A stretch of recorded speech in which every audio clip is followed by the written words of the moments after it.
Come, come, gather around, young ones. We are going to retell the story of Sundiata Keita. Sundiata Keita.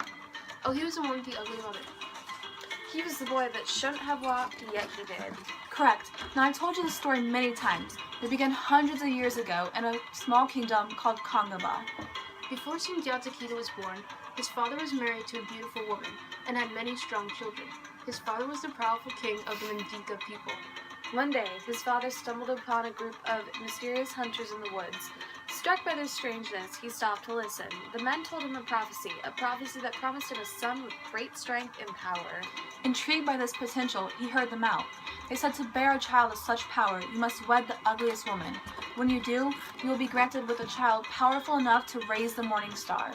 Upon returning to his kingdom, Sundiata's soon-to-be father quickly sought out the most hideous woman in the kingdom. Eventually he found her, and her name was Sogalan Keiju. In this case, hideous was an understatement, and she had looks foul enough to grant her the name Buffalo Woman. Still, Maghan Khan Fada, the father, had a prophecy to fulfill, so he did what he had to do. As 9 months passed, the desire for his powerful son grew and grew. But when that fateful day finally came, all was not promised. Sundiata Keita was born crippled. He could not walk, and his father, Maghan Khan Fada, and his father's other wives and children considered him an utter disgrace and an utter disappointment. For years, Sundiata Keita struggled to walk and keep up with the other children, yet he did not become disheartened. He tried many things, such as using an iron rod to walk. However, Sundiata overcame his struggle one day, stood up, and against all odds began to walk. Despite his accomplishment, his half-siblings and stepmom still held great contempt for him, escalating considerably after the death of Sundiata's father. Their hatred was so strong that Sogalan became fearful for her son.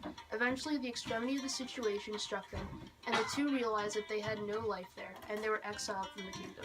They traveled from country to country in the Ghana Empire. Exhausted and fearful, they fell upon the Mima Empire. The king of Mima, upon learning about Sundiata Keita's plight and strength, held great respect for Sundiata Keita and granted him and his family a place to live. The king also gave him a senior position within the empire. Yet the prophecy spoke of him leading the Mandinka people. Not long after, word of a terrifying encounter from Sumagaru, the leader of the Susu tribe, against his birth kingdom arrived. The word was brought by a messenger sent out by the Mandinka people that the Susu tribe had overthrown Sundiata's old kingdom. Enraged and filled with a newfound hope and purpose, Sundiata, his mother, and an army granted to him by the Mima people rushed back to the old kingdom. What they found was but a hollow shell of the kingdom's former self, and it was then that Sundiata realized that it was up to him to fulfill the prophecy given to him by his father years ago. Using his cunning and wisdom, Sundiata was able to facilitate the army into formation strong enough to defeat the Susu tribe and win Sundiata the title that he was foretold to have. He became the first person to undertake the royal title Mansa, and Sundiata became the first emperor in the Mali Empire. And here lies the epic of Sundiata Keita.